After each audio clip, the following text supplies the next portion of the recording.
মা বোনেরা সবাইকে প্রতি আমার সশ্রদ্ধ নমস্কার। আদাব। আপনারা কেমন আছেন?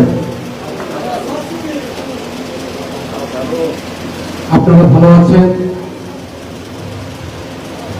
আপনারাও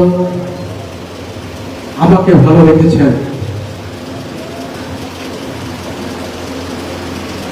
আজ আমি আনন্দের সাথে জানাচ্ছি, বিশেষ করে আমাদের সমবায় হরিচর ইউনিয়ন আমরা উপজেলা পর্যায়ে প্রতিনিধিত্ব দেওয়ার মতো কোনোবারই আমাদের সুযোগ হয়নি।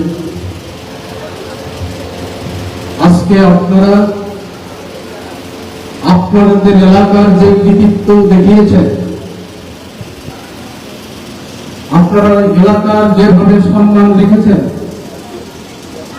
যেভাবে আপনারা আপনাদের মূল্যবান ভোট আমার ত্রিবল প্রতীকে দিয়েছেন, এই কৃতিত্ব আমার নয়, এটা হলো আপনাদের। আমি আমার হরিণছড়া সমবায়ের অনেক এলাকায় নিয়েছি। ওনারা বলছেন আপনি এইদিকে কি করেন, আপনি ওইদিকে যান না, আপনি বাড়িতে ভোট চাবেন কেন? এলাকায় তো আমরা আছি। আমি অনেকের বাড়িতে যেতে পারি নাই, অনেকের কাছে ভোট চাওয়ার সুযোগ হয়নি।